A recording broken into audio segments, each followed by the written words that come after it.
This one goes out to the Artcasters.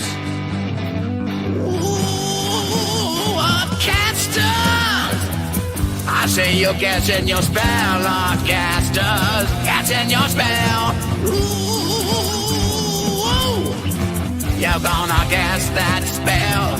Strike the hell. Whoa! Ooh, hi, hi, hi, hi.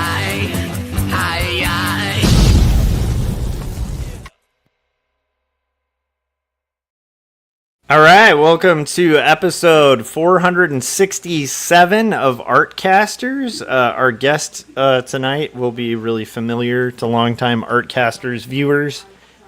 He's our co-host.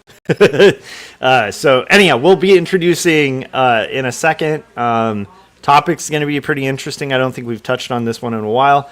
As we're going to, I put up like a goal, like a super chat goal, where if you guys super chat, we will ask whatever that question is to Cory, as long as it follows the terms of service of YouTube. And then we're trying this new feature that StreamYard, the service we have, has, where it shows the chat live, which is kind of cool. So if you guys look toward the bottom, like, you should see a live feed of the chat. Anyhow, so that's house cleaning stuff, I think. Other than that, you're on my channel, so if you haven't yet, hit subscribe, hit the bell, so you get notifications when we're about to go live. And if you like music, you should check out No Saboteurs. The sun eventually sets on everything. Let me see if I have that graphic real quick. Bajoom, there it is. So if you see that, you search for that on Spotify or other music streaming platforms everywhere. It's 12 songs of awesome rock and roll that is written by two artists, oddly enough. My buddy Josh, who co-writes it with me as a graphic designer. I'm an illustrator and cartoonist, so listen to music by cartoonists for cartoonists. And then, other than that, also make sure you pick up two stories, my graphic novel about faith and mental illness, and Jacob's Apartment, which is a graphic novel about how our childhood pasts haunt our adult present, called Jacob's Apartment. So check those two out. Scott, where can everybody find you? And hey, if they're in Arizona, where can they meet you this upcoming weekend? Yeah. But before that, I noticed that you posted some footage of your band playing on YouTube, and I just went there. I didn't have time to watch it because it was right before the show, but I'm gonna have to look back around and check that out. Yeah, so that's not live footage from the show or anything. It's just not. like a bit of a clip of us crafting the next song of our album. It's really weird to put out there, because for any of you guys who haven't been in like a recording studio, when somebody's doing audio and you're not hearing any of the backing tracks and you're just seeing them sing, it's always hilarious and awful. Yeah. There's a lot of footage of that, so if you, at the least, if you guys want to check that out, definitely check that out. Awesome. You can find, well, speaking of where I'm going to be this weekend, I'll add this. I will be at it says Fan Fusion Phoenix. I always say Phoenix Fan Fusion, but maybe they changed it. Anyway, whatever, however you want to put it, Fan Fusion Phoenix Fan Fusion. June 6th through the 8th, I will be there all of those days. Something here, there I am right there. So come out and see me, say hi if you're in the area. I should have a pretty cool setup and everything. I've been working for the past week or so on getting all that stuff ready, and hopefully I will have it ready for the weekend. So there's that. And in addition to that, I've got a website, circworks.com, where you can get most of my comics. The new one, which is currently shipping to my Kickstarter backers. So if you don't have it yet, you should have it either this week or at the latest next week. So just be on the lookout for your mail in your mailbox for those, or I guess it's too big to go in your mailbox, but it'll be left by your front door or something like that. Anyway, so there's that. And I also have a YouTube channel. Just search Circworks Art Labs on YouTube, and I've got videos on how to make comics and cool retro project videos, all kinds of stuff. Just check it out and you can see what I'm talking about there. But that's what I got.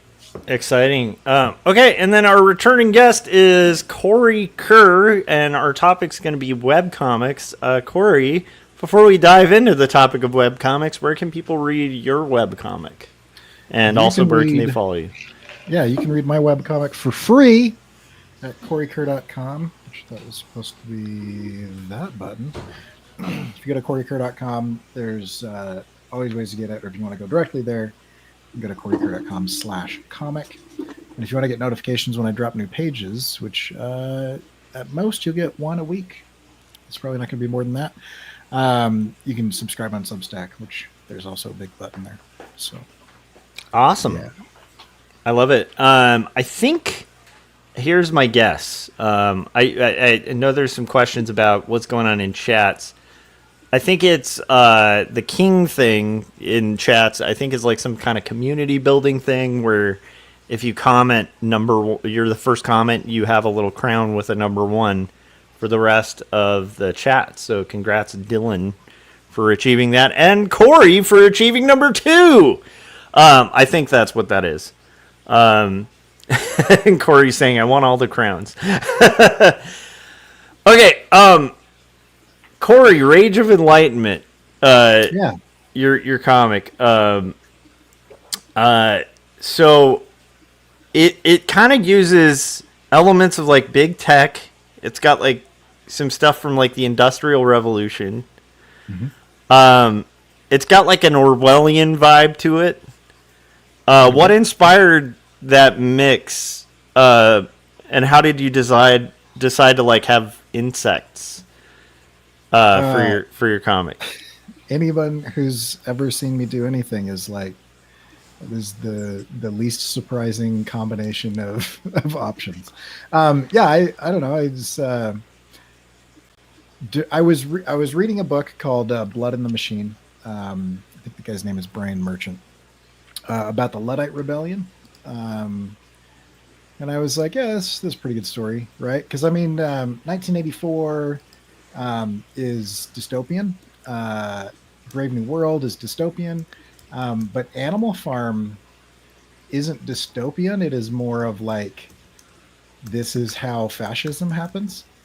And so I thought it might be interesting to do kind of like an Animal Farm style comic with what's going on right now, because what's going on right now with AI and automation kind of mirrors what was going on during the Industrial Revolution. And most people see the Industrial Revolution as a wholly positive thing. And I think largely people are better off because of the Industrial Revolution. But like the way that it was instituted wasn't bloodless. It was done where the UK government was bought off by industrialists who stole the technology and the learning and the know-how of how to do weaving from a literal cottage industry of multi-generational families that were doing these weaving things. And there was laws in the books that should have stopped all of that from happening in the way that it did. And the Luddites came about and they were like, hey, let's figure out a way to make this work. Let's do this ethically. Let's do this in a way. And one of the best quotes is the problem that everyone has with the Luddites is that we refuse to lay down and die like the industrialists wanted us to. And so there were just more ethical and humane ways to kind of bring about those technologies and that automation. Yeah. And because people were just stealing from, steamrolling, and then literally killing kind of these people that they had taken this knowledge from to replace them, they rose up and started machine breaking. And so you have these groups of people that were going through and just being like, I'm gonna destroy this machine that's trying to kill me. And then, not ironically, all of the definitions for Luddites have changed, and all of the definitions are controlled. The narrative is controlled by tech, right? Big tech now. And so if you Google what a Luddite is, you're going to get your answer from Google. Yeah. Right. So now it's an insult. Right. You know. And so now it's an insult for somebody Yeah. who fears technology, when actually the Luddites were some of the most advanced proponents of technological advances. And so when you have professors and teachers and artists who typically are on the cutting edge of technological advances, almost unilaterally coming out and saying, like, hold on, let's pump the brakes here. It's not because they're scared of technology. It's because of something else. And so instead of just continuing to, I don't know, beat the dead horse of me doing these long video essays, I was like, I'll just do what I'll pull a Rod Sterling and do an allegory of the situation. So you don't have to know any of that to enjoy the story. Yeah. In Rage of Enlightenment, you've got an entire economy based around finding and distributing dung, because they're all insects and they all live in the shade of this giant oak tree. And you have a glasswing butterfly who's intentionally chosen as like one of the most fragile and weak insects out there.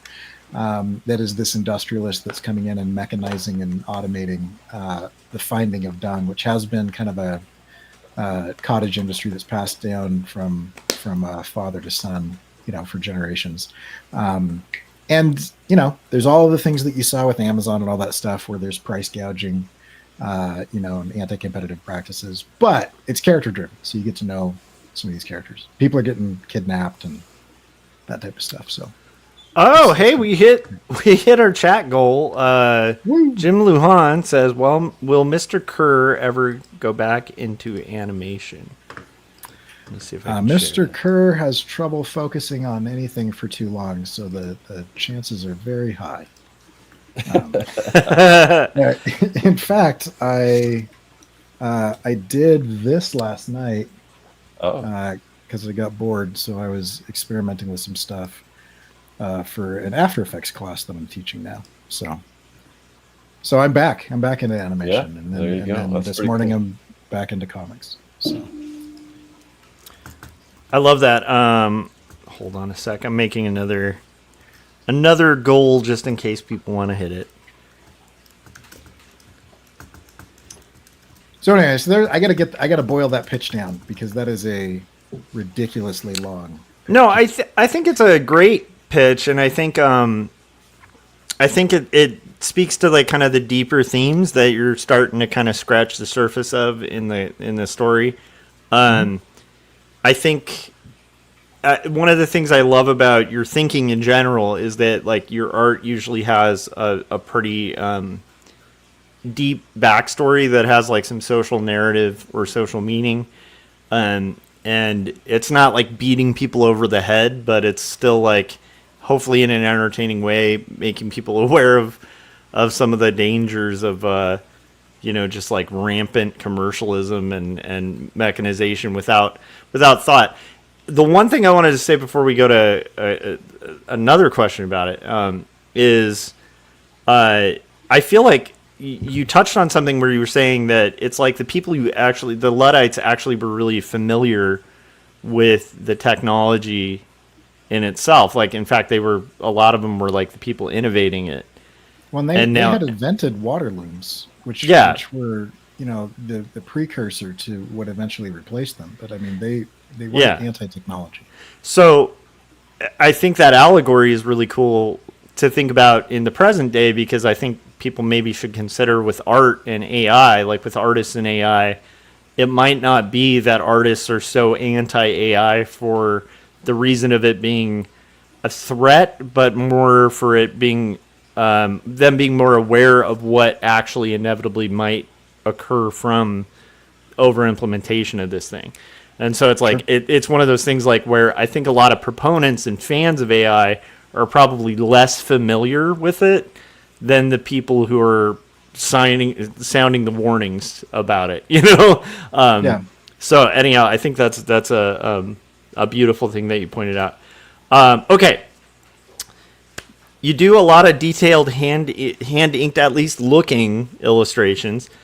How is your tone and pacing of your comic how is that like kind of that detail work that you started doing? I remember you started that exploration when you were doing those the t-shirt designs, and you got really inspired by like going to an old bookstore like that had ancient manuscripts and stuff. And you saw some of these like old woodcut illustrations and stuff, and we're like, wow, this is crazy detail. I wonder if I can do that. And you kind of reverse engineered it. You did a great video on it. But anyhow, how has that reverse engineering affected your kind of hand inked illustrations in the comic? Like, how has it kind of affected like the detail and texture you're putting in there? So as I'm looking at it, I don't have you wouldn't look at my inking and then look at like, you know, any of the engraving that I was referencing and think that they have anything to do with each other, because I'm not doing the same things. Yeah. I'm not going in and, you know, they have a lot of very thin concentric lines and parallel lines with some kind of cross hatching and those types of things, and there's a lot of precision. Mine is a lot messier and kind of chaotic, but where they overlap is this idea of contrast, of simplicity versus complexity. And so I think what I was doing a long time ago was I was either doing very simple or I was doing so complex that it was just a wash of lines that didn't give you any depth. And so as I was looking at those, what gets really interesting is how they handle light and shadow. And you will see those lines get thinner, break up, or disappear completely in the highlight. And then in the shadow, they begin to get thicker during the transition and then start crossing or those types of things. And so it's not anything revolutionary as I'm describing it out loud. It's like, yeah, duh, everybody knows that. But that's kind of what I've been doing. And then it's a bit of a you could call it a hack or a shortcut in the backgrounds and things of what I'm doing. Instead of going in and rendering these incredibly detailed things, I will just wash it with hatching and detail, and then I'll go in and put a mask over the top and I'll knock a bunch of that out.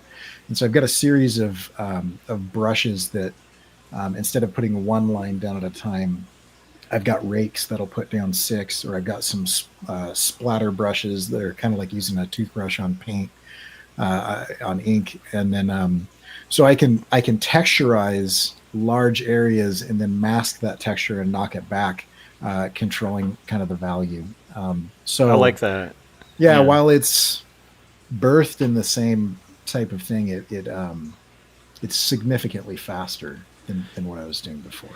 Yeah, I mean, it definitely has the appearance of like being quicker in execution. Not a bad appearance, you know, but it definitely looks simplified from the kind of crazy levels of detail you were doing on those shirts. But I do notice from your kind of cartooning before, and then this, I do see some influence and strands like flowing in there. So I like that you were bringing up like the kind of thick to thin in the lines and stuff.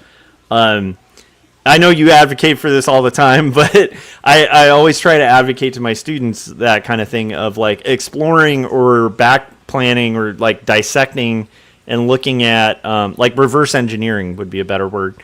Like art that, you know, you are doing an exploration of ends up being like stored in this kind of like weird back catalog later on that then you can pull out and it'll affect your work without you realizing it, you know. And I think that shows really well because your page explorations are great, and I'm glad you brought up the texture because you guys should check out Rage of Enlightenment. It's full of like splatters and textures and like watercolor kind of vibes and printmaking and just all sorts of kind of interesting texture, but it looks very raw, and I love that. I can't wait to read where it goes next. So, real quick, you're doing this as a webcomic, Cory. Yeah. And if I'm being too like I pre-wrote questions because I realized a lot of the time when we have you on, we'll just kind of chat, and I'm like, I gotta give you a fair amount of questions of things I'd actually be curious you about. and I both have a tendency to just go off into the weeds for 45 minutes at a time. So Yeah, and I like the weeds. The weeds are fun. The weeds are interesting. Yeah. But can you walk us through kind of concept to final and what that looks like? Like, what's your workflow from concept sketches to final execution look like? And then how are you kind of balancing it? Like, do you have a story outline? Just give us a very fine point view or overview of kind of your workflow. What's that look like right now for this comic?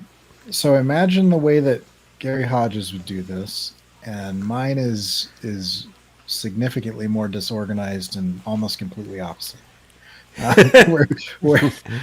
Whereas I know that when I listen to the Making Comics guys, when I listen to you and Scott and lots of people have a script ready to go, they spend so much time getting the script fully written and everything, and then and then I'm kind of doing it as I go along. So I do have this. Let me show you this. So this is these would be kind of like pencils, right?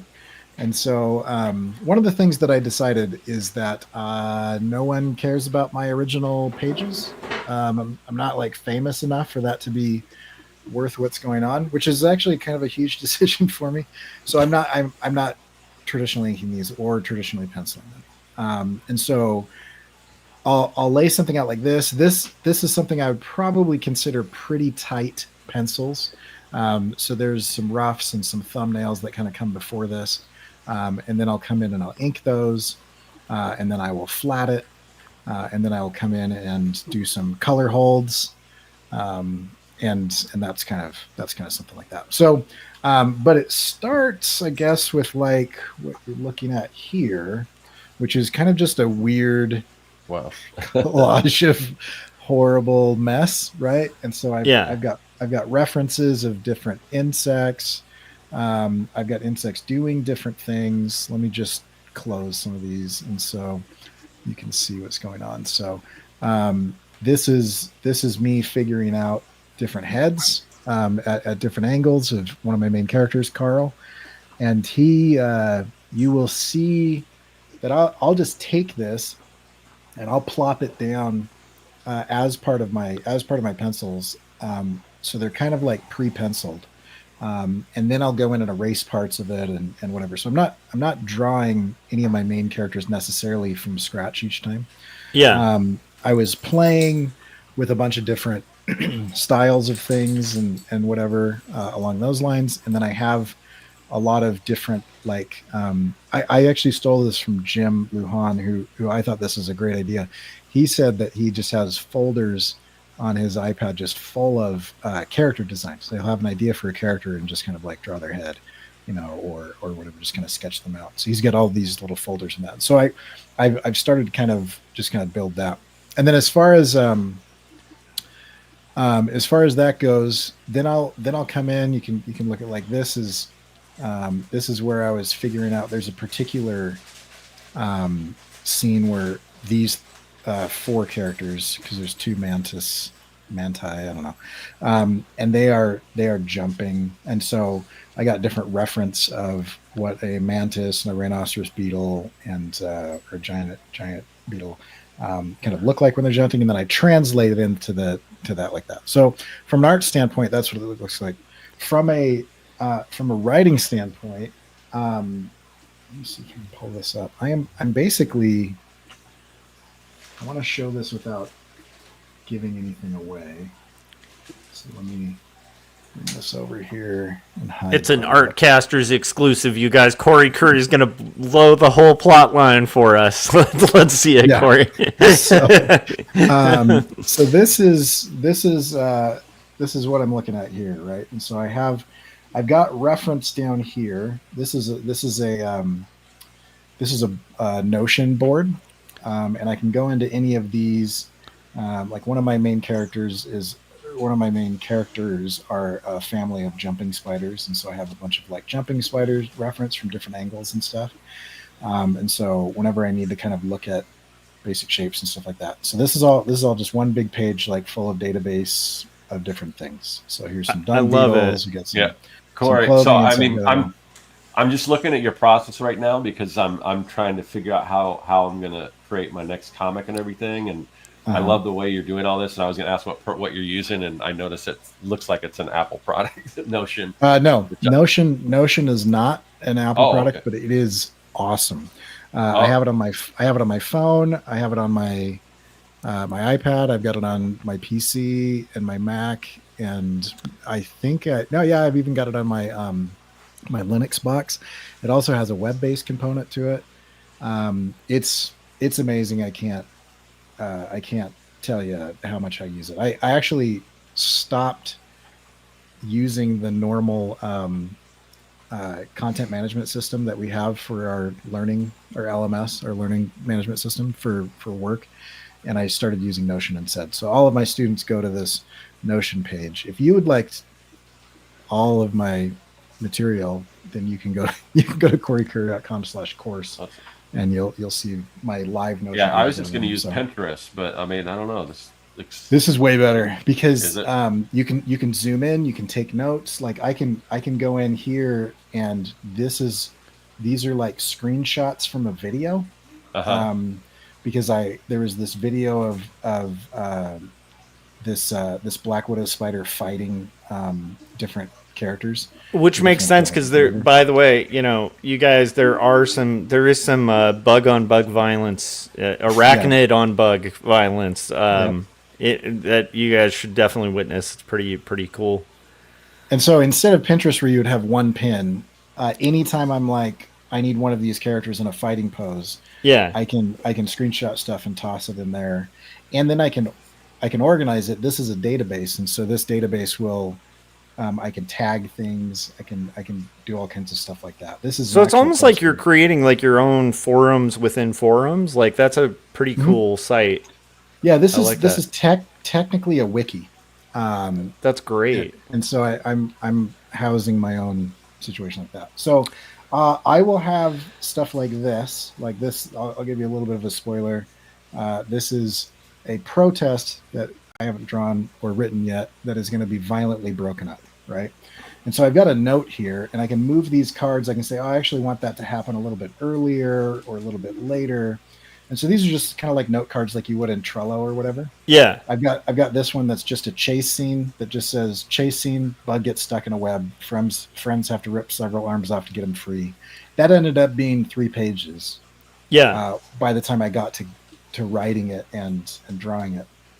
But like, so these cards, I'll go in on these cards, and I'll just kind of start leaving myself notes. And so this is what became these kind of just bulleted lists is what became the first page.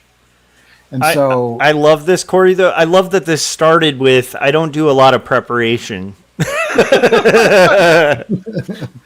Yeah, because that's such a cartoonist answer. Like I think all of our processes are a little bit like that too, where a lot of people don't think about the amount of anticipating that happens with art. Where in order to make an art piece, you're gathering like a slush pile of or a morgue of like images to kind of inspire you, and you're taking notes on like what the actions are going to be, and then roughing out like what the final page is going to look like all of these different steps. So you're right, it's probably a little more haphazard than Gary, like boarding everything, like kind of in a similar approach to the way you approach animation. I think Gary and you are kind of almost on the same. But it is interesting because it's like still there's a wild amount of pre-planning and organization in this, Well, you're seeing some of the more developed stuff. Yeah. But yeah, some of it is literally just a title of a card. So I know all the beats of the story. I know all the beats of the story that I'm doing as I do it. But many of those beats are literally just like the title of this card, and the card is empty. It's just like this happens. Yeah. So I don't have a full script. I don't know how many pages this is going to be. I'm 27 pages into it, and I am probably roughly 20% of my cards finished, and the last probably 10 cards are probably going to be broken up into 5 or 6 cards each, because it's it's like this character does this thing, and that thing is going to take like maybe 20 to 40 pages by itself. So what you're seeing now is like the end result of all of this type of stuff, but like literally the pages that I just dropped, I had no idea what was going to happen. So I finished the pages, and then I was like, and I don't know what happens next. I didn't know which scene was next. Yeah. I didn't know what the dialogue was. I didn't know how many pages it was. And I knew I had a story problem from like a pacing standpoint. Yeah. And I'm releasing it live, right? And so I can't necessarily go back and like change stuff because it's out there. And so I had to figure out like what I wanted to do. And so I just start rearranging cards. I'm like, I need this to happen before this happens. I need this to happen before this happens. But somehow I've got to like seed the payoff here. I know that I want this payoff, but I don't know what the setup is. And ultimately I was going for, I need to heighten the kind of emotional impact of something that's going to happen in about 6 pages. Yeah. Now is a great time to get on to the story, by the way, because it really is. And it's a lot of suspense, I think, right now. So I'm excited about that. Yeah. And a lot of mystery too, still. And which is cool. I'm not black boxing it. This isn't Lost. I know where it's going. Yeah. I know why things are happening. But I don't exactly know how I'm going to get there. So you're going to eventually introduce the mythical god brothers that reveal it was all a dream at the end. Is that what you're saying? Yeah. And there's no answer to why they have 4 toes, or what the smoke monster is. Cory, I love that. Just to shake things up a little bit, I guess Jim is going to drag us in the weeds for a second, which is good. Jim always has great questions. We've got Jim's asking, what's something out of character for you that you're enjoying these days? Example, jazzercise. That's Gary's interest. Everybody knows Gary does jazzercise. Out of character for me. I don't know. Like out of character, I don't know if I do stuff that's out of character. I might do stuff that other people would assume that is out of character, but I'm trying to think of anything. I don't have a good answer for that. Yeah, I think maybe building a giant. See, that's so in character though. But maybe mention what you're building in your backyard. I built a huge 12-foot tall jungle gym in my backyard. Yeah. See, that to me doesn't sound out of character for you. That's how I solved the most recent story problem. I was like, I'm gonna spend a few days building this thing. So yeah, I went down to Lowe's and I bought a bunch of metal pipe and connectors and an angle grinder, and I cut up all this pipe and concreted it into the ground, and now I have a modular jungle gym system. And then while I was doing that, I was like, oh, this is what needs to happen. And so that's how I came up with the character that we're going to follow for a while. Leet of the House of Ingu is a warrior monk dung finder that I just had his son kidnapped. I love the intro of Leet, and as a fan of like cheesy kung fu flicks, that intro page was beautiful. Gary wanted. This is actually a really good question for us Luddites. Are you planning on a physical release when you're done with it? Yeah. So when you're talking about webcomics, I'm doing it very wrong, because I am doing a webcomic, but I'm doing it with print first in mind. And so like all of the rules of webcomics I mean, when I did it in 2012, I was doing a webcomic and it was a lot more like this. And, there wasn't really social media as much. Pinterest was new and YouTube was kind of coming out or whatever. And back then you could release full comic pages like I am. But then, in the last few years, like Webtoons came out and, people got used to a vertical scroll from Pinterest to TikTok and stuff like that. And so I should be releasing this panel by panel and stacking those panels vertically so that people can get on their phones and scroll through as they read it. And that's probably hurting my readership a little bit. But I am designing this for print. This is my intention is to make this a print product. Yes. And I'm using web. Shouldn't that just be the normal way? Because you can't do it backwards. If you're just planning for web and you're doing everything at 72 DPI or whatever, then you're it's not so much the DPI because you can always just web optimize a high resolution image. But what it is like Lore Olympus, right? Uh-huh. They have print products of that, but if you look at it online, it is a big scrolling format, right? Yeah. But I can't do that because I'm using like unusual it's not like I have a 9-panel grid. Yeah. I've got panels inside of panels. I've got panels that are full bleed with panels that overlap those. You're doing page design, so it's kind of hard to like the kind of format you're talking about that's kind of popularized. I'm blanking out on his name. Jim will know. Jim in the comments, Night Business. The guy who did Night Business and I got it on my shelf. What's his name? Anyhow, he's doing an Instagram where it's his newest comic is posted on Instagram as an Instagram story. So you scroll 4 panels at a time. Yeah, what's his name? Benjamin Mara. Yeah, Ben Mara. He's doing a brilliant a very funny, very inappropriate webcomic on Instagram as an Instagram story, and then they publish it, and he tiles it all together as a page. But I see that only really working ideally in a scenario where you're not really doing like dynamic paneling and stuff like that. I think with your comic that would be almost like, I don't know, it would just lose a lot of the beauty of it, because a lot of what you're doing is very flowing pages. I agree with you. I don't think that would work tiling it. Well, something is definitely lost in that translation. So it's a sacrifice. Yeah. It's a sacrifice of like, do you want to go heavy audience building at the cost of the comic, which I think some people do, and there's no problem with that. Yeah. Right? For me, I'm not interested in sacrificing the art to play the game of the algorithm. It would be ironic given the story. Yeah, I totally agree. But the other thing is I'm creating something for a print product, but I'm trying to build an audience for that digitally online. And so, there's a couple of different ways to do that. I've actually got an episode of that creativity series that I'm doing with Scott Loss, where we talk about that for a bit, that I'm about two-thirds of the way editing. That's going to come soon.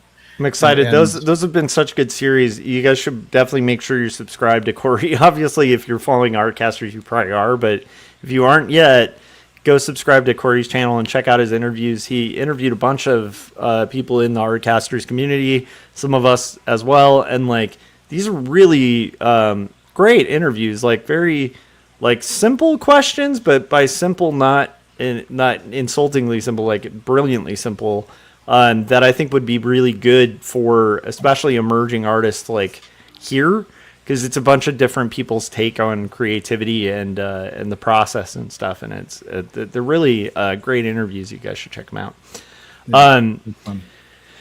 Okay, so let's see here. So you are kind of doing satire. I'm going to pull us back on the ropes. You're doing satire. How do you balance humor and critique without like losing the impact? Does that make sense as a question? Yeah. I don't think I'm funny. And so I do think irony and juxtaposition of certain situations, people find them funny when you remove like humanity from it, you know? Yeah. And so like it's kind of funny to see insects dealing with this stuff, but if you actually were looking at like a mutilated child who was, you know, working in a factory, like that's not fun. But like, you know, seeing a six-legged insect that now has 5 legs because it lost one, you know, in a fight with a Black Widow. There's some humor to that, and then I think I'm taking a couple pages out of a lot of inspiration. So like Invincible with Ryan Otley, like the violence was so over the top. Yeah. I mean, like he would punch someone and their head would explode, and like you would get like teeth and eyeballs like flying at the viewer on the page. And it was just this like crazy hyper violent situation. And so I don't know, from a satirical standpoint, I don't know that I'm doing the humor or the satire super well. More so just like saying these are things that happened, and I'm kind of stringing them all together, and they're absurd. Like it's just like you look at that situation, you're like, well, yeah, that's absurd. And so, yeah, I'm trying to treat the characters respectfully. You know, like I none of them are clowns. None of them are they're all steel men. You know, none of them are there as a comic foil or anything.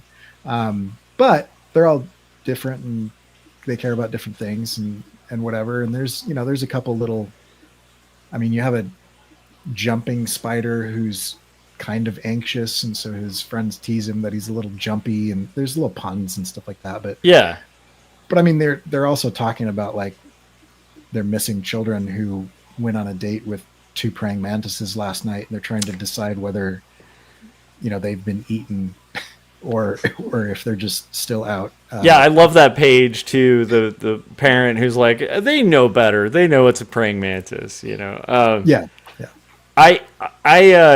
I think you know, I instantly think of like Mouse. Not that this has the same weight of that, but I think that is a really good lesson in almost like dehumanizing a horrible situation or anthropomorphizing it so that it's more digestible, but then in contrast it actually becomes almost like more impactful because you can sort of see the absurdity and horror of a crazy situation without like having, like you were saying, like watch like mutilated children or something. And that's I think that's a great tool. That's a Rod Serling thing, right? Like he originally tried to make, before he was doing it's not The Outer Limits, Twilight Zone. Before he was doing Twilight Zone, he wrote a bunch of screenplays that were talking about the exact same things. Talking about injustice and absurdity of certain types of society and beauty standards and alienation of whatever. And they were like, we're not going to put this on TV. That's crazy. And so then he went back and he's like, all right, they're aliens and monsters now. And he just didn't change anything and just made them all creatures. And everybody was like, oh, this is great. Yeah. And I think Andor is a good example of that too, where, you know, it's Star Wars. It's still Star Wars, but it's like so heavy. Like, and it's talking about like some real human stuff, but you know, under the veil of Star Wars, which I think is just a great tool. So I definitely like that about your strip, and I've been really enjoying kind of the character building that you're doing with these insect characters that at first, you know, it is kind of a little weird at first, and then you start reading it and you start seeing the kind of motivations and different personality traits of these characters. Or Mouse Guard's another good kind of parallel with it. Mouse Guard is really interesting because I was looking at, I did a post on this, but I was looking at like, how do you anthropomorphize or personify insects, right? Yeah. And you know, you could, I'm not doing really abstract cartooning where there's almost like no Tom and Jerry, squash you're and not doing right. They have no eyebrows. They're almost expressionless faces. It's almost like it's like what they had to do with Mandalorian, where it's like, how do you make this character emote when he's always wearing a metal helmet? Yeah. And so I have to deal with that. But then at the same time, I think there's some value to that, because you instantly, when we experience anything, we bring all of our past to that experience, right? And so if I had a bad experience with a guy that was wearing a red shirt, I'm gonna have a natural negative reaction to people that wear red shirts, right, or whatever. Yeah. But most of the time, people don't have like a history with certain types of insects or whatever, and so it sneaks up on you. I think, like, my goal at least is for you to not have any presupposition of who these people are, and I'm actually doing some of those things. Like, the most evil character in this book is one of the most beautiful insects I think out there. I think glasswing butterflies are just incredibly fascinating and beautiful, but he's like the most evil one in the book.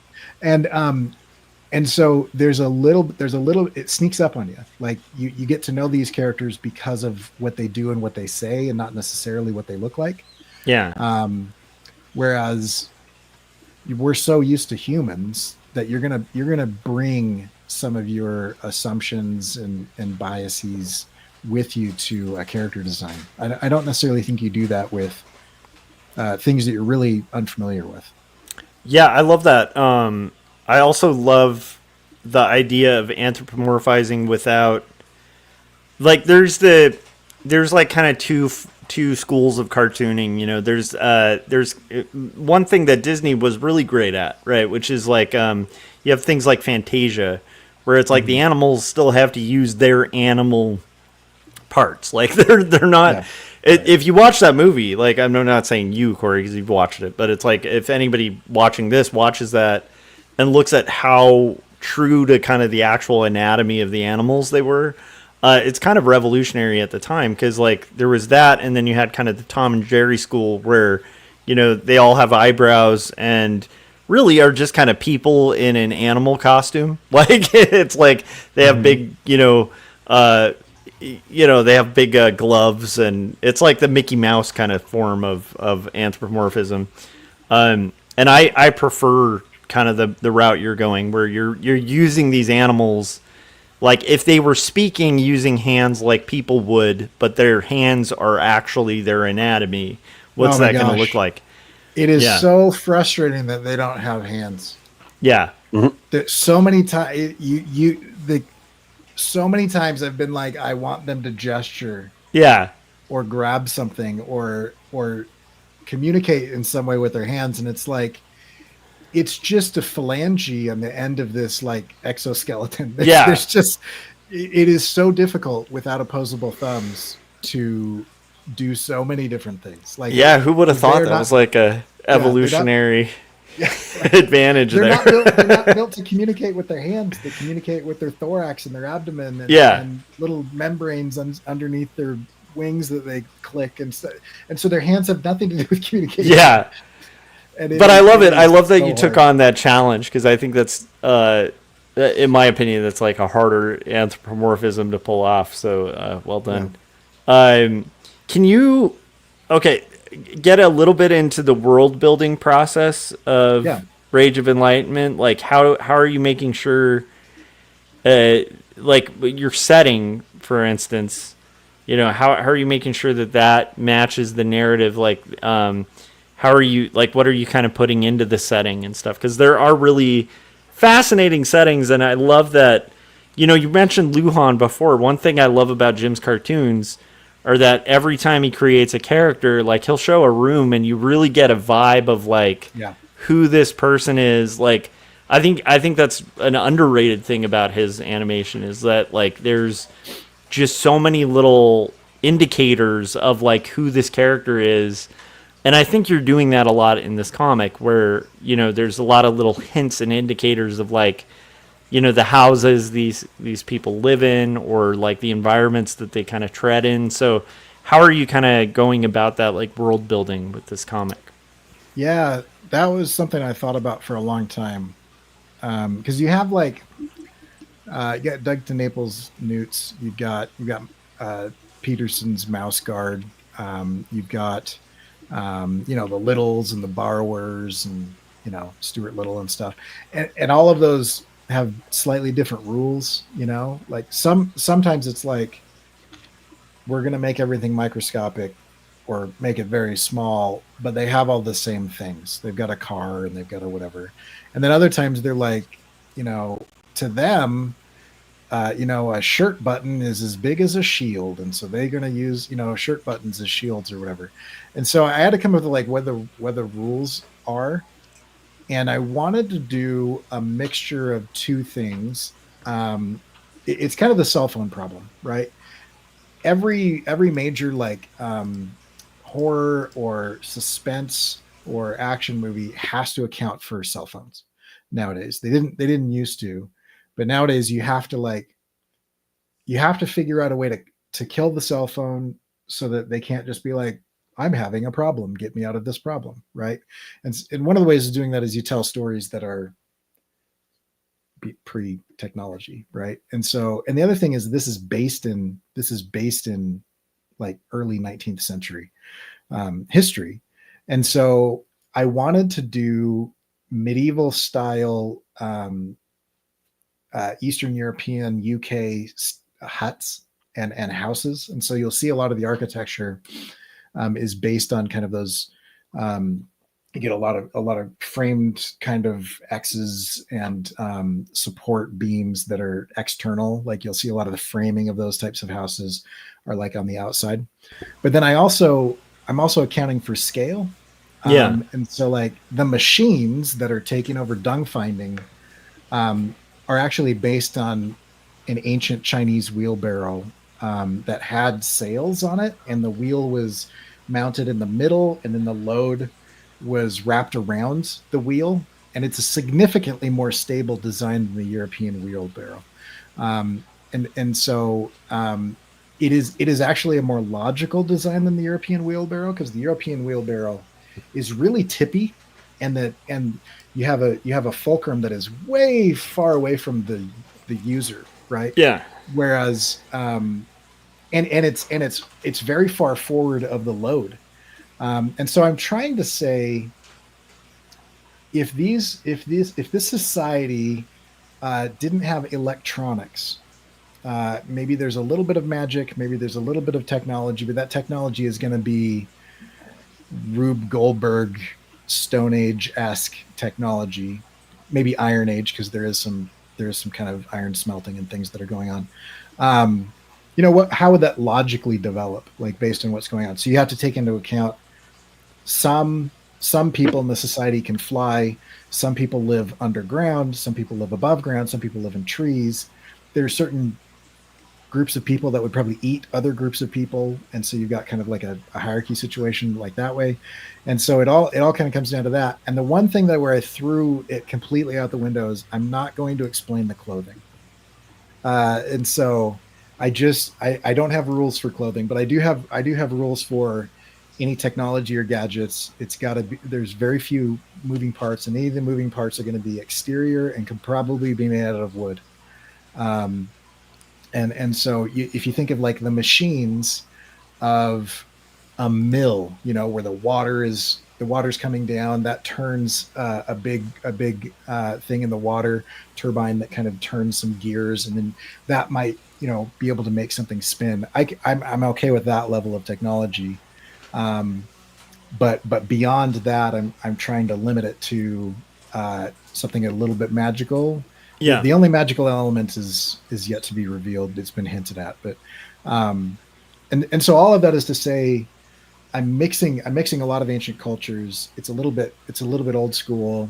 I've got some basic rules of the classes of people in this.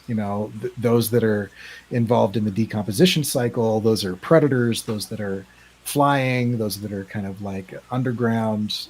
They all have like a different way of building homes and a different way of traveling and different occupations, different needs for the dung. There's kind of like an entire economy of why people are buying and selling and using dung, and all of that is based on the types of creatures and what they would do with it. And so, yeah, and then the clothing is going to be very character driven. You'll see a lot of the people that are involved in the traditional dung finding are going to wear more traditional and ancient types of uniforms or garb or clothing.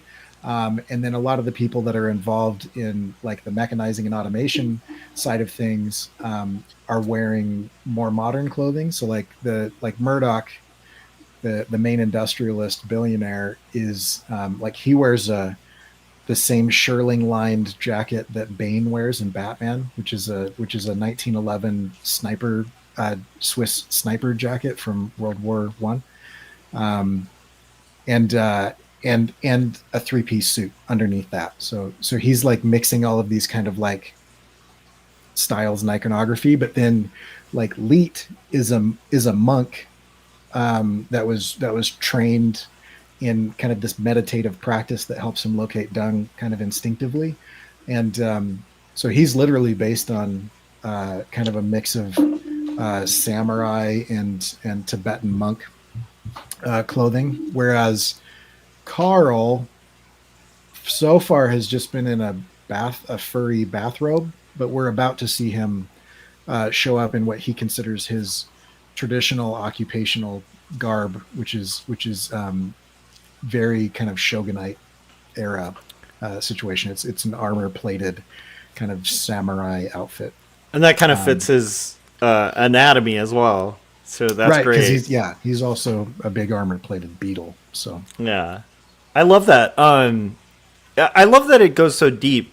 I think like half the process of art or creativity, in my opinion, is always like kind of I hate to mention improv sometimes because living close to LA, everyone and their mom has taken like an improv class and is like, come to my improv show, and you're like, oh great, but I do think there is a really good thing in creativity of asking, like coming up with a weird idea and then going, well, why? And just answering those questions. Well, how? Like, where would that be? Like, what would that look like? Right? Just starting to like delve into allowing yourself to like really go down that rabbit hole, I think does kind of create really good story. I mean, at the end of the day, Keith just said, man, I was just going to tell the chat peeps about my upcoming improv show. Keith, you're in California. That's a sin. In California only. But anyhow, the point being, like, there's an investigation of an idea, and it can be a silly idea. It can be any idea, really, that leads to, like, really good plots and really good character designs and stuff like that. And I love the exploration you're doing. And I love, Cory, I've always liked this about your art. If I ask you why you did something, you're always going to have an answer. And it's usually not going to be like, it looked cool. Which I know, like, we're trying to get our students to do too, right? Where a lot of the time, it really is like a young artist is just drawn to things and you don't really know why, or you're not thinking a lot about meaning and implication. But, I love that you've chased down the meaning, the implication, and chased an idea and thought about, okay, well, if the world's built this way, what does that mean? And like, what are the hierarchies? Like, well, if there are hierarchies and they're bugs, like what kind of bugs are going to be in this class of people, right? I love that, the deep thought in that. And I think you guys should check out Rage of Enlightenment. It's good. It's a good example of kind of world building. And it's unexpected. It's very much like Cory's art, where he has, I don't know, insects have followed you around, Cory. Yeah. But it is so deep and fun, and the page layouts are really dynamic too, which has been really cool to see.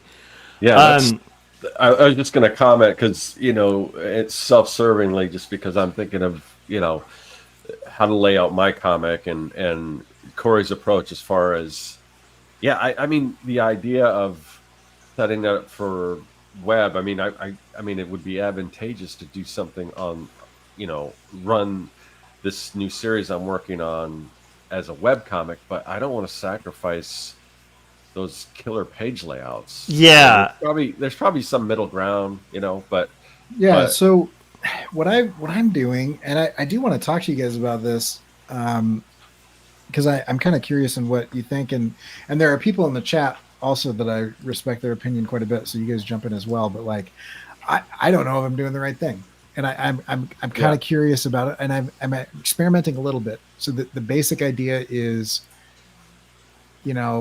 12 years ago when I was doing a webcomic, the world was very different, and people would subscribe to your blog on RSS feed, and then they would come to your website directly. Those days are gone. Hopefully they're coming back as social media implodes and all of the billionaires eat themselves. But before that happens, well, I think they're gonna. Yeah, that's beside the point. But so my question is, I'm kind of curious on as people that are reading it, and I know you're hyper biased because we're friends as well. But like, do you prefer frequency or quantity? Because at first I would release like an entire arc, right? And so like here's 5 pages, and it would take me a month to put those 5 pages together, and then I'm not getting a huge audience. I've got a couple hundred people that are showing up, which is cool, but it's not like I'm rolling in the thousands of readers or whatever. And to convert a couple hundred people to purchasers, I'm going to get 5 people buying the book, right? So recently, I've just been like, I'm going to drop a page every time I finish it, and so I'm just curious. I mean, I might not be the person to ask. I kind of like the way you were doing it before, and maybe it doesn't have to be a full arc. I mean, it was like when you say arc, it was like about 4 or 5 pages. A scene is probably a better description. So if we change location, I like that because I mean, I'm not. I don't know if I'm the person that's going to check back every single day, but to get a kind of a decent chunk of a story for me, I like that. I don't. But again, I don't know. I mean, Webtoons is a huge platform, and I don't know how people on there are reading comics, because I'm not necessarily a web comic guy. Not that I'm opposed to publishing my own comic. I mean, honestly, the reason why I never did Young and the Dead, because I was afraid I would get behind and I didn't want to, have to stay. But now that it's done, I might as well start releasing it, just page by page or however. Now, you should. Yeah. I probably should, and that could probably, and doing that now that the book's done, I can say get the whole thing now. So you're reading it, and you're like, I don't want to wait for this whole thing. I'll order the book. So that makes a lot of sense to me. I don't, and the only thing about that is, as far as like Webtoons, I assume is where you probably want to do that. I could, plus, I would not do it on Webtoons. Well, that's, and tell me if this is the reason why, because I know there's issues on who actually owns your book if you publish it on Webtoons. I don't know. Yeah. So, I mean, so that's the main reason is they are doing a huge IP grab. The second reason is, Webtoons is not made for our audiences. It's going to be. If you're making comics with anthropomorphic animals that you're right, because I would be creepily over sexualized, that might be. Which is that doesn't make sense to do that. Right. The same way I don't drive my audience for digital products to creative market, because they're going to take they're going to take a big cut. If you're picking, because they have a bigger audience that could find it, but like you said, I don't think they're interested in that. Although Scott, I do think more young adult, at least Young in the Dead is. I would probably go like, if you're picking between, I might do Tapas, just because like I did that with 2 stories, and that did build like a strange little audience.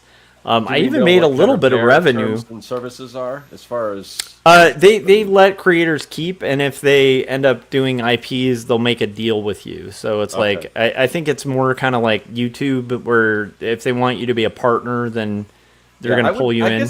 I guess just do it like what you're doing, Or Cory, it's- on Substack. Although you said you're not crazy about how things show up there.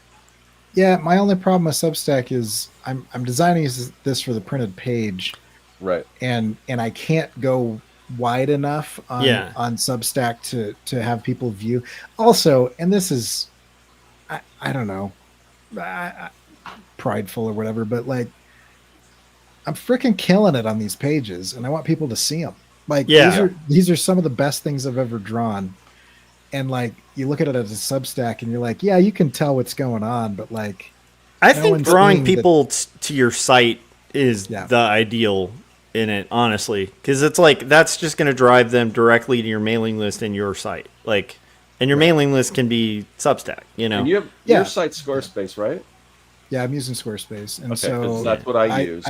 So yeah, I set it Squarespace is fine for it. I set it up as a blog, and so each page is a blog page, and then the navigation will go next and previous to the next blog post or the previous blog post.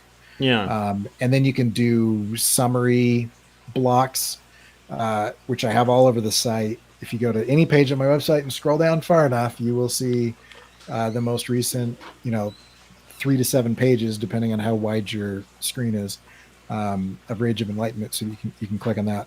And so I like Substack mostly. It's not built for webcomics, but you can make it work. Right. And Substack, I like a lot about Substack. I'm getting a couple of new subscribers every time I post a page, That's good. which is not exponential growth, but I'll take it. I'll take it better than Instagram, which is a complete and total waste of time. And most other places, it's like they're choking off your organic growth and what's the point? Yeah. But Substack is getting overrun with here's how it works on Substack. Here's how to game the algorithm on Substack. And so like Notes is taking over and leaning into kind of a short form video format like Reels and TikTok. I think Substack's days are numbered, but I think it'll probably be useful for the next 5 or 6 years. Okay. Yeah. Before it just totally completes the enshittification process and is like the rest of them. Yeah. Yeah. I really, I mean, that's, I got to make a note that what I need to do is start releasing pages of the comic, because that's just, it's like I'm posting, if I post every day, whatever the frequency is, and then you can buy the book here. That's just advertisement for the book, which I got to sell because I got a whole bunch of copies in my garage right now. And I would have kept going with like the webcomic kind of release because it was working, but then I got a publisher and they're like, no, only show so much. So in that case, I worked with the publisher, pulled a bunch of the pages, but it's like people get a little preview and then it says, hey, if you were following this, order the book. But I think that's the way to go. I do think, like Cory was saying, just drawing those like new fans, like that was very useful. And now Cory, I'm going to give you the wrong answer too. Like I prefer as you get them done, post them, but that's been my method, and I don't know if it's necessarily the best. I just tend to like total transparency and following an artist while they're building stuff. So, I think that leaves people with the option. But the problem with that is inconsistency. Dylan was saying, I was looking up videos on YouTube about Substack, and most of the videos were about gaming the system on Substack. It's really annoying. Yeah. Substack is great for a lot of things, but it is also the LinkedIn crowd and the Twitter crowd have migrated to Substack, and so you're going to get all of the most annoying things from those two platforms are on there.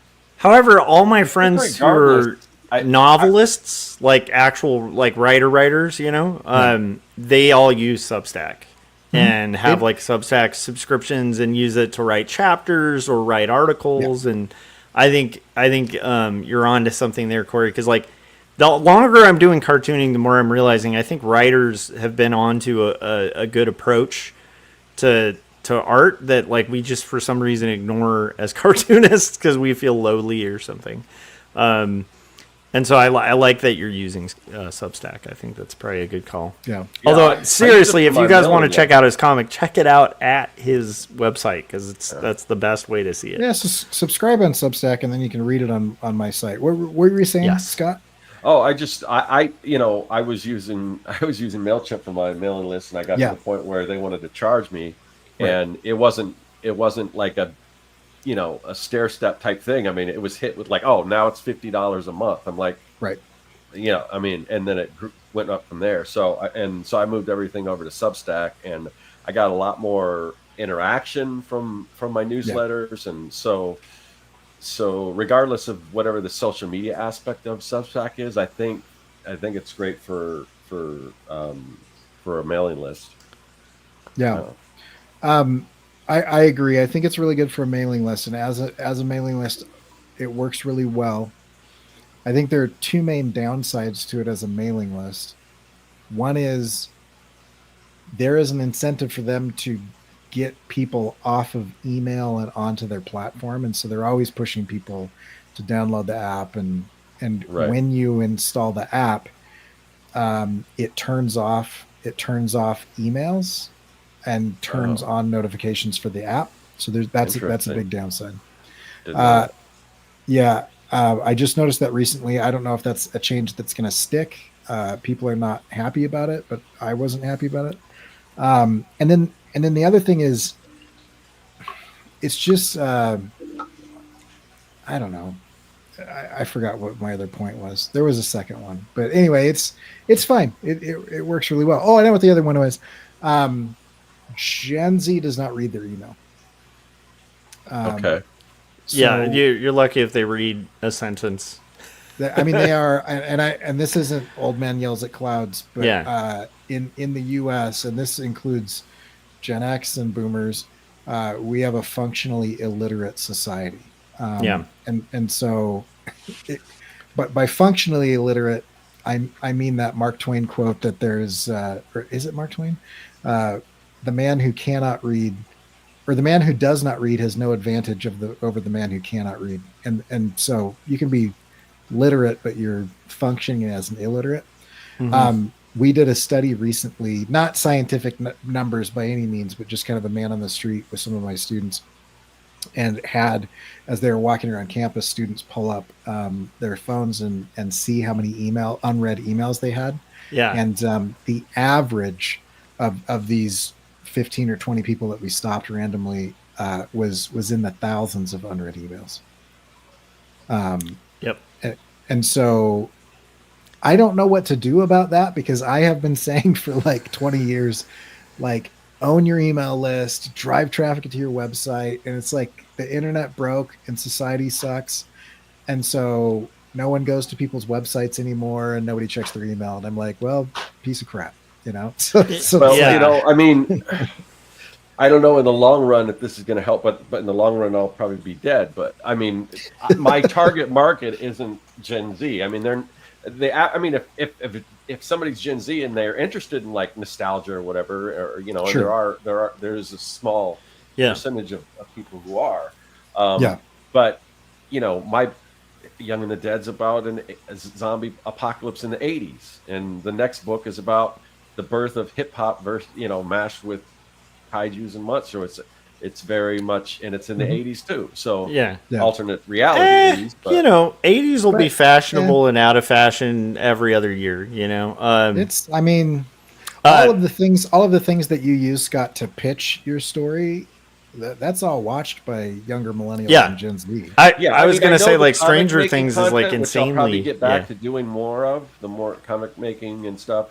When I start working on the new comic, I mean, that's going to be watched by a younger audience, because they they want to learn how to make comics and things like that. So I understand that, but I don't know. Let's see. So Dylan, who's one of our big Artcaster fans, said, "I am one of said Gen Zers." So at least have one. Dylan's in the category that I'm talking about. There is a small percentage of Dylan's Gen Z well or read, even too, younger yeah. who just who like what's probably to them ancient history, but By just by like small percentage, Scott means to say elite. Yeah. well, put it this way, Elite like Kevin Dylan, Croft, you're one like, of the elite. You're one of the best. I've met other Dylans. Easily the best Dylan. Easily the best Dylan. Okay, Jim. I think Jim's onto something here that I think ties into all of our approach, whether we're succeeding at it or not. Where Jim was saying, honestly, Cory, do it for yourself first and foremost. If you're having a good time, it translates. Then who knows? At least you had a good experience. And I agree with that. I think there's that thing with art where when somebody isn't into it, it's just like enthusiasm's contagious. I believe. I don't know. I had to observe a bunch of teachers this last year, and the ones that I was drawn to the most in their approach, they all had differing approaches, but the ones that were really infectious and made me want to draw, even as an old man, like observing them teach, were the ones who love art. And it's like, whether they had whatever didactic approach, it didn't matter. If they didn't have that, the teachers who were like technically proficient were just like, it was just like stiff and stale to watch. And to be in that class. And so like I feel like there's that with teaching. I feel like there's that with art. And as corny as it is and kind of woo-woo as it is, I think there is something to that. Like I don't disagree with that comment. It's not relevant to what I was talking about though, because that's true. That's on the production side. Yeah. So like I'm not changing. For example, I am going to hire the Making Comics guys because they have a tier on their Patreon where they consult. And then I'm reaching out and I'm going to do a couple of one-on-ones with Brad Geiger. And I already know what Brad Geiger is going to say. And I'm already. I listened to enough of his stuff. I can predict exactly what he's going to say. Whenever they have a question come up, I'm like, okay, this is what he's going to say about that. Right. And I'm gonna. I have an argument because if you read Dave Kellett's long form comic Drive, the pacing is really weird because he is writing it like a gag a day comic, but it's long form. Right.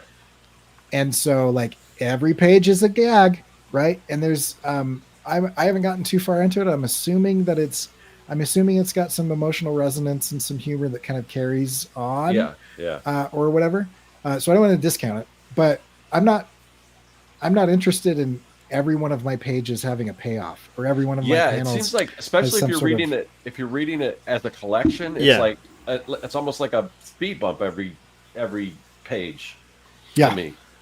Right. So I know that that's the advice he's going to give, and I am designing it print first. I am designing this for the trade paperback. Yeah. I'm designing this for the omnibus, for the collection, for the full story. And I mean, kind of like Gary Hodges does with like the story is going to be as long as it's going to be. He's not fitting Dinosaurs versus Marsbots into a 22 or 24 page comic. Yeah. If it needs to be 34 pages, it needs to be 48 pages. It's going to be that long. Yeah. And I'm just preferably make sure it's four in quantities of four. That's about it. I understand that. But so I know that, and it's not going to change my production side because I fully agree with Jim. I'm gonna do that. What I'm asking is like the release schedule as I'm audience building. Yeah. I will tell you this, Cory, that the right answer, for a release schedule would be consistent. That's I don't think it matters as long as it's consistent. So that's the key. Is at least with the internet. Are you saying that? Are you saying that because of the algorithm? Because that's not the case anymore. No, I'm not talking about an algorithm. I'm talking about people. Like people in general respond well to routines, and if so if you make your comic a routine for people, they'll routinely check in.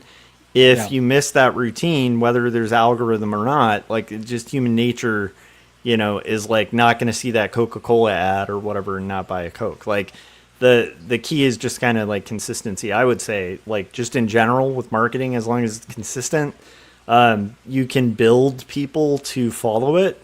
But I think when you lose consistency, Especially if you're trying to replicate like the old model of webcomics. I think that's what allures people to going to a website. But I'm saying that, and I'm not practicing that. But also, like, and I there's a lot to that, but that's not how I'm making the book. Yeah, same here. Because I am batching it. So I'll rough out 5 pages, I'll pencil 5 pages, I'll ink 5 pages. And I guess at that point, I'm a few weeks of not posting at that point. And then the question is, when I color that page, do I wait to release it, or do I just wait a few more days to release them all? Do I release a page a day for 6 days, or do I do I just wait an extra week? And I don't know. If you're batching it, here's an idea. If you're batching it when you create it, you have those 5 pages, right? Yeah. All done around the same time, like not too far from each other. It depends. What I would do is usually. I mean, again, this is if I was doing it perfectly, which I would not do. What I would probably most likely do is exactly what you were saying you're doing, Cory, is just release them as you get them done. But if you were wanting to really audience build with it, I would say your best bet is probably like you batch those 5 and then you release 1 a week, and that creates a buffer, right? And then you just can release consistently 1 a week, and that's your schedule, but you still create it by batching. That would be the ideal world, I think. Right. But then we're also in a weird media age where, like there are some rules that are being broken that I'm encouraged by. Like, a lot of people were thinking that short form content was going to dominate video. Right. But then when it comes to like television, the inverse has happened where, like I keep bringing up Andor, but I think that's a really good example of it's a television show that goes longer than movies, like quite often per episode. And their release schedule was innovative as well, because they didn't release it all at once to binge it. Yeah. And they didn't release an episode. But it's in little chunks. Yeah. They released 3 episodes a week. Yeah. And so it can it's almost like controlled binging. It's interesting. Yeah. But it's also not like short and digestible. And a lot of television's moving that way, where it's becoming these long, epic, like crazy things that are breaking the rules of even film, where like film, it's like that used to be the long form of that. And even that was like really regulated, where it's like, this isn't a novel we're writing. It's got to be like 54 minutes, and that's it. And now that's like kind of being thrown out the window a little bit too. Sure. So at the end of the day, maybe Jim's answer is more poignant to it, where I think you just kind of pick whatever way you're going to do it. Yeah. But I don't know if you agree, Cory. I think ideally if you just did 1 a week, I think that would be your best bet, Yeah. Same day. Yeah. That's what I'm trying right now. Is I'm going to release 1 or 2 a week, but before I was doing it in chunks. My issue is like, it's really unfulfilling to get like a page that is a setup page with no payoff, and then you come into like, if I release page 27, and what's going on page 27 is essential that you understand on what happened on page 24. Do I re-release? Because there was a webcomic that was made for print, was done by some pretty big guys. I'm not going to mention what it is. But they would release the same pages over and over and over again, but then add the new page or 2 each week. And so you got to like read through and you're like, oh yeah, this is where I'm at. And you could skip the pages that you've already read that you remember, refresh yourself on the more recent stuff, and then add to it.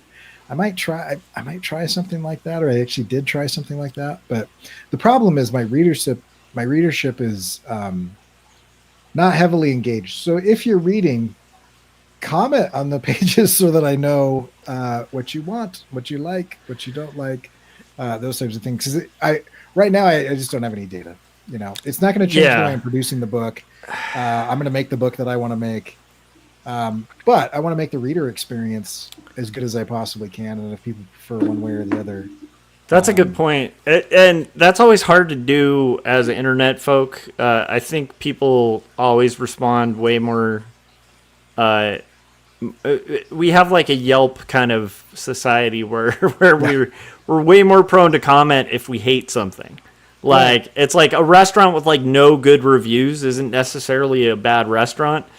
And a restaurant with like 10 bad reviews may not be a bad restaurant. It's just the 10 people who felt motivated to say something were motivated by hate, and that's kind of the internet in general. So I think that is a good point. I realize like when I read, I don't think I've left a comment when I've read your comics. And your comments, your lack of comments has been noted, Josh. Yes. No, I'm just kidding. You got to pull out a little black book. I had a 10-year build up to that first page, right?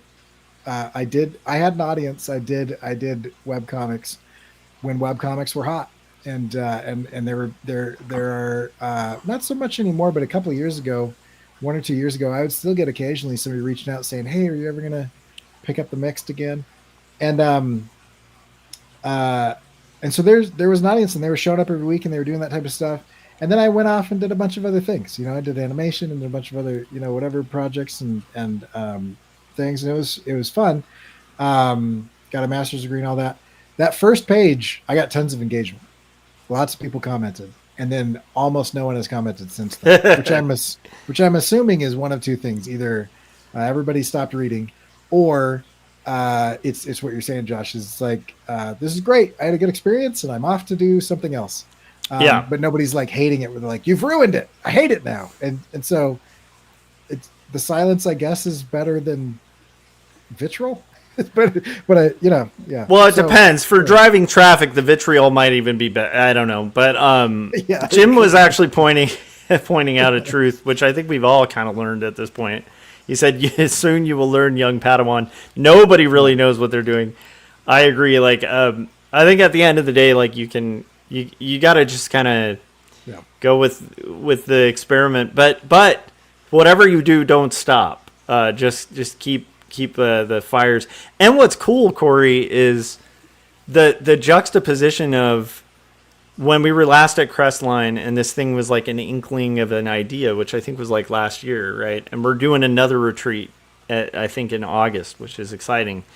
We got to find children to sacrifice. That I think that's going to be the part that's a little hard, because last time we had the rams and stuff, but we wanted to level it up. We're going to do bear cubs this time, right? Oh, bear cubs. Yes, exactly. Yeah. But anyhow, so like that's going to be complicated, but I think it'll be but anyhow, my point is the juxtaposition of where you were at kind of creatively then, where I think there was a bit of a block and stuff like that, to seeing this whole world and the amount of allowances you've given yourself creatively to chase those questions. It's fun to me. I'm speaking to a very I don't know. It seems like a very passionate Cory. Like there's still questions and stuff like that. I was 8 or 9 chapters into a novel I was writing at the last retreat. So 100%. I had a visual block, but not a total. That's what I mean is on this project. It's just fun to see that you're in it. This project didn't exist even then. This came about the end of last year when I was like, I kind of want to get back into the comics, but I've got to learn how to draw anatomy. And Scott was like, "Why?" And I was like, "Yeah, I'll just make them bugs. I can learn how to draw people later." Just so. Is that me or the other Scott? I can't remember. It was you. You're just like, why? And I was like, "Oh yeah, that's a good point." So anyway, I've derailed the conversation to this really boring thing of release schedules. No. I think other questions that'll be more interesting. I think it's great. I think the last thing you might want to mention is just, there's still the people who are going to be curious. So you aren't doing this traditionally. What tools are you using to kind of execute your webcomic? And then I guess we could a little bit about some of that, didn't we? Well, let's talk just to mention software would be good. I did tools on the tool side. So I'm still on Adobe for now. They haven't completely turned me off as a user yet, but they are very close. So, Yeah, they're a very abusive relationship, but still, they still bring me chocolates. I'm full on Stockholm syndrome with them. I recognize. Same here. I don't want to relearn other software. Same here. The gist of it. Yeah. Krita's calling my name, and I really like Krita. So some of the tutorials you posted on Krita are interesting. Yes, and the fact that they have a feature where it's like, do you want to make all the hotkeys like this program, or like this program? And you can just, it's like, let's make Krita work like Photoshop. It's this like subversive interoperability that I love the punk rock nature of like, no, F those guys. Let's just steal all their hotkeys and do it better. So Krita's calling my name, and I do, when I'm doing things that Photoshop doesn't do. For example, they don't have drawing guides or drawing aids that make any sense, like rulers, shapes, and things like that. I use Krita. Otherwise, I'm penciling mostly on a Movink, a Cintiq, or an iPad. And so I'm a sponsored Wacom artist. And so they've given me a Cintiq, they've given me a Movink, which I don't know why more people aren't talking about the Movink. It is absolutely incredible. They are so light. I will bring it to the retreat because it fits. It is like super thin. It is the same resolution as a Cintiq, the same pressure sensitivity, all of the same features, except it's one USB-C cord. And it is amazing. I literally use it every day. But it needs to be hooked up to like a laptop or something. It's got to be hooked up to a computer, right? But just one port, because my portable, for portability, I have a what is it, a Huion, and it's still got like 3 cords. So you guys just got to upgrade to my technology here. You know what I'm saying? The Intuos. Yeah, I have. Those are completely portable. Yeah. So it's like an Intuos with a screen. Yeah. It's that level of portability. So it's not like, I tried it. I tried a bunch of different situations. The Movink is very frustrating to use as a fully portable device. But if you have some sort of surface to put something on, and you can fit a laptop kind of off to the side, nothing beats it. I prefer it to the iPad Pro, and it is less expensive than the iPad Pro.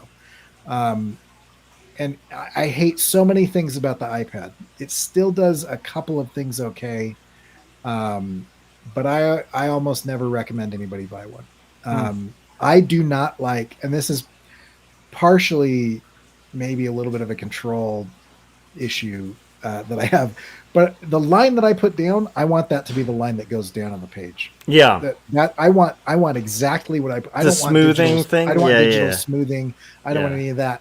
And any battery operated stylus introduces a sinusoidal wave on diagonal lines because of the way that the battery interacts with the screen. It works horizontally and vertically just fine, but diagonally it introduces that. That's why you have to have smoothing on an iPad, is because they have Bluetooth and a charged battery, whereas the Cintiq technology, the Wacom technology, is magnets interacting with the digitizer. And so it is a passive power source. You get the line that you put down is the line that you did. Nice. 100% of the time. And so the Movink to me is less portable and convenient than the iPad, but 100 times better because I'm in full control rather than the software guessing what I meant by that line. Like if I want to shake my line, I'm going to shake it, right? And if I want it straight, I'm going to draw a straight line. And that's it. I don't want anybody else getting in the way. It's like every time every time I have to use Microsoft Word, I just want to like rip people's heads off, because it's like, no, I meant to capitalize that. Do not uncapitalize that word for me later. 3 words the later. autocorrect thing's out of control. It's out of control. One quick thing, you mentioned magnets, and since we're on the internet, I have to shout out Insane Clown Posse and say, magnets, how do they work? Okay. Okay, Yeah. and I think with that we So- can just close the show. Yeah. Anyway, so Photoshop, and then I'm collecting everything in Illustrator. I love it. Or no, I'm collecting everything in InDesign, and I'm using paragraph styles to letter. I prefer Adobe Illustrator for the balloons, but it's just an extra step that I don't need. I've kind of made InDesign work, and so Awesome. I'm actually doing that. So it is being put into book format as I make it. And interesting. So you're actually wait. So you're saying that you do the word balloons in InDesign, or you have like vectors of word balloons that I you're will show you. importing? Now I'm just Let me- curious. Yeah, it's in InDesign. So this is the book as it stands, and so I come in here. I've got 3 layers. I've got the art layer, I've got the balloon layer, and I've got the text layer.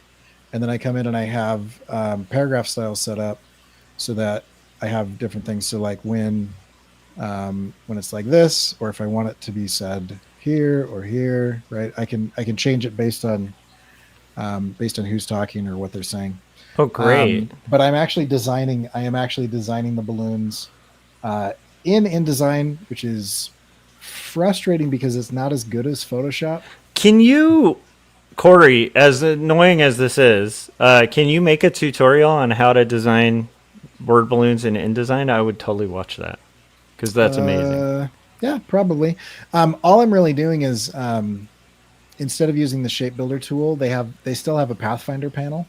And so I'm making the shapes. You can use the direct select tool to alter the handlebars and the things, and then you can make all the shapes. You can put them together, and then you can combine them with the Pathfinder panel. And then there's a little bit of stroke control as far as you can inside, outside, or straddle the path. But the part that I don't like is the corners are not handled as well as they are in Illustrator. So there are times when I have to kind of move. I don't know what that part is called, but the part that points at people's mouth of the balloon. The tail. The tail. Right. Thank you. I have to kind of move that around a couple pixels so that it doesn't just cut off at a miter join, so that I get that sharp point. And then don't look too closely, there are a few balloons where I cheated and I did rounded corners because I just couldn't get. I saw that. Of that. The one at the top. I was like, why is that different? That's a little. Dang it! I was hoping Scott noticed. Sorry, I'm kind of a nerd when it comes to lettering. Word. Yeah. Well, I'm terrible at lettering, so hopefully it's not too distracting. No, everything looks good. I just that did stick out to me though. Yeah. Okay, so I am impressed though that it's being done in InDesign, because when it comes to print, that's going to be such a time saver to be able to do your and now I'm going to sound like a book nerd, but I only learned this last year. Your recto and verso pages are being set up.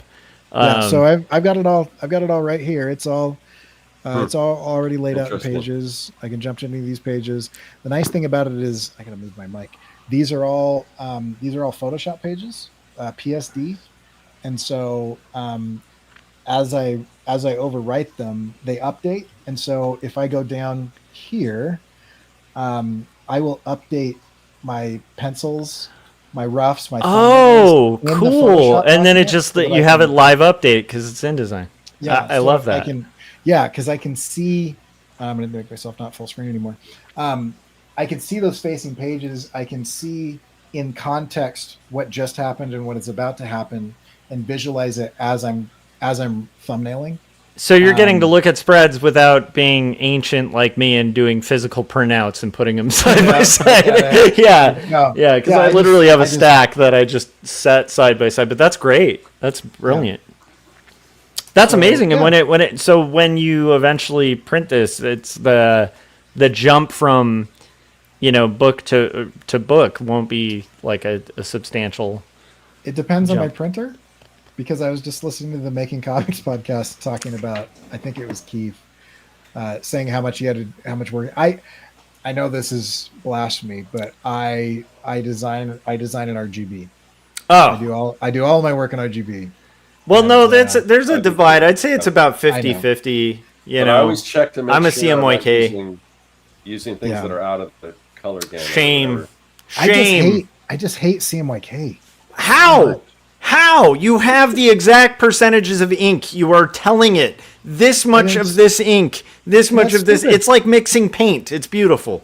There's nothing wrong with CMYK. I hate that too. I don't paint. I suck at painting. I'm terrible at it. That's why I've spent 14 years drawing in ink. Next Artcasters, we'll do RGB versus CMYK. Just a total smackdown conversation. I will say this. This might be the nerdiest thing I say all day. I did recently read a really interesting article that made a really good argument for cyan, magenta, and yellow as the actual primary colors instead of red, blue, and yellow. It should be in paint. I get annoyed because I have to use a lot of tempera in my classes, Right. And it's hard to get just like a solid cyan, magenta, and yellow, just like painters paint. But you could literally do a much better color wheel with that combo. Yeah. The problem is this when it comes to color theory. I just wish everybody would read everything in black and white because that's how I want to make these books. I'm actually making a huge sacrifice for you people, so I'm adding color. It's adding dozens of hours to every one of these groups of pages. I would have to do the same, I think. But I think Scott, your comic this one has to be in color. It just has to. Yeah, and I might eventually, maybe do yellow in color too. Color's helpful. Color's helpful in a number of ways because, there are some of these characters that they look exactly the same. And the only difference is, to me, I can tell the difference because, I use two different species of praying mantises. Yeah. But to the reader, they're not going to be able to tell the difference between, the placement of the antenna being different on the head or the different types of mandibles or whatever. So one is in a pink dress. And that's and that's that's how you can tell the difference is I do strongly believe that color is a better vehicle for the web for building an audience too. I just think generally on a screen things that are solidly black and white don't translate as well as they do on in print. So I think it's advantageous in that way too. We could go on forever. I know this because it's always fun having you on, Cory. We miss you, and it's nice to have you back on the show.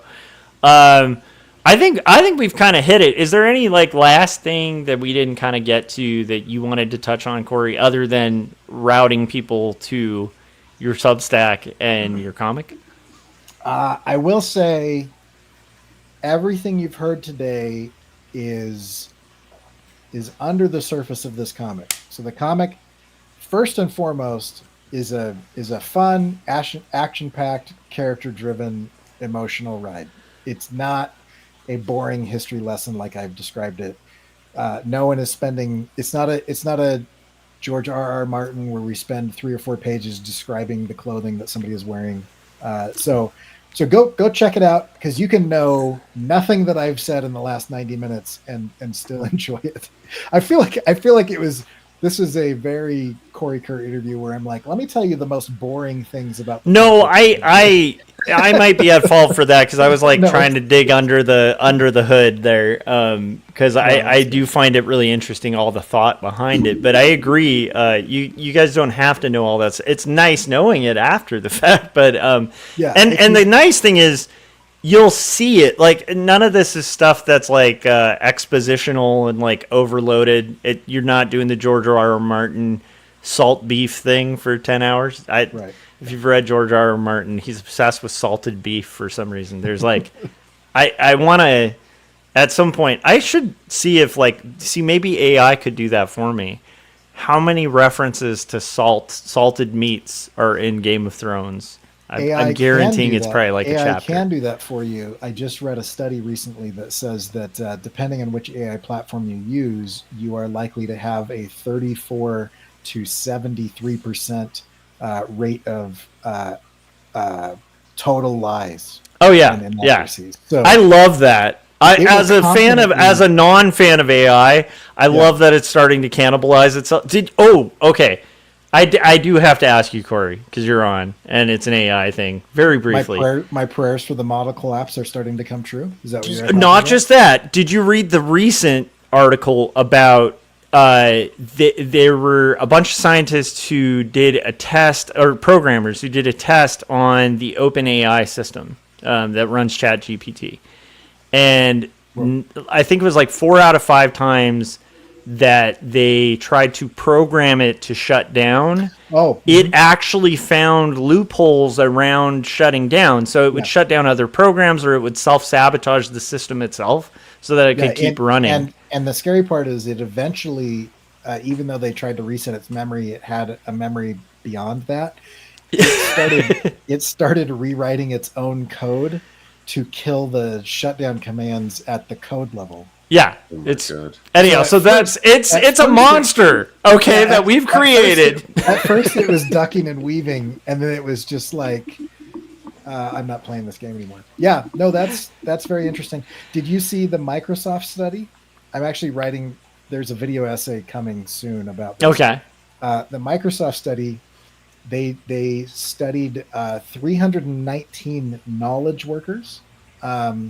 And 900 and some instances of these knowledge workers using some form of LLMs or generative AI in their jobs, and they found a direct correlation. This is one of the best arguments I have against AI.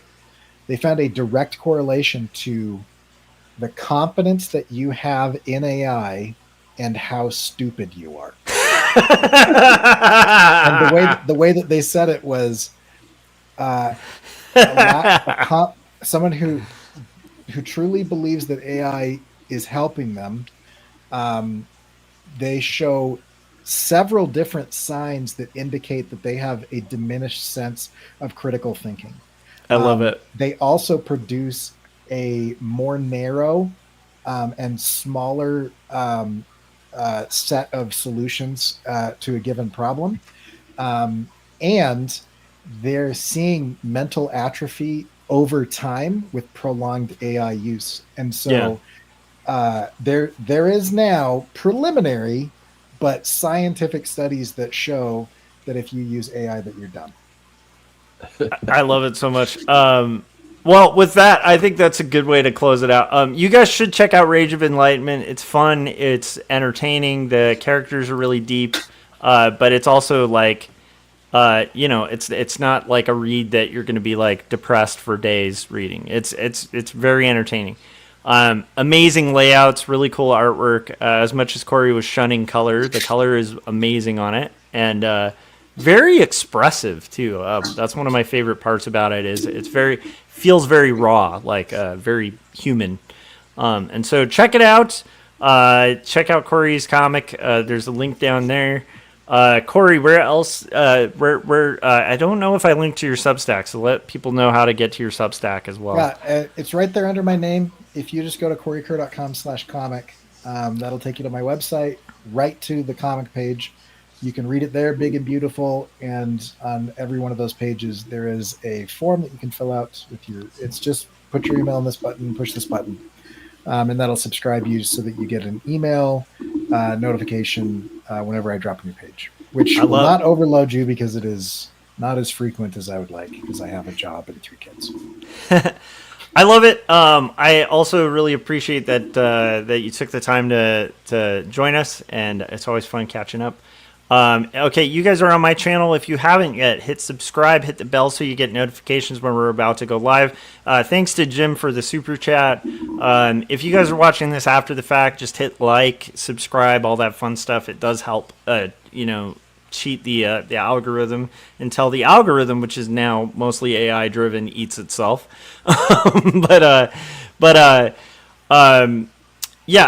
Also, if you guys haven't yet, check out No Saboteurs.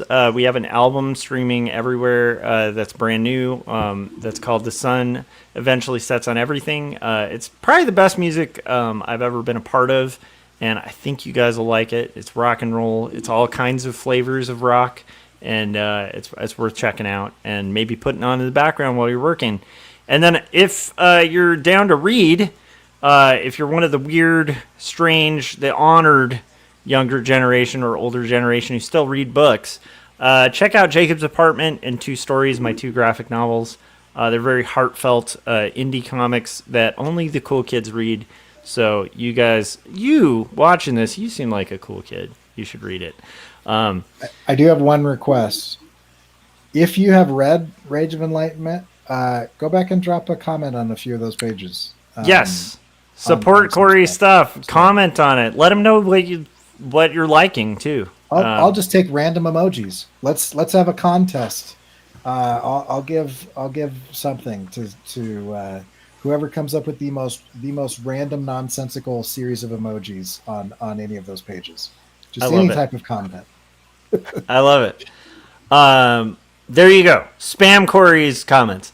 All right, Scott. Where can people find your work? Keep up to date with what you're doing. Where can they meet you if they're in Arizona or happening to travel to Arizona? And finally, how do they keep track of this crazy train called the Artcasters?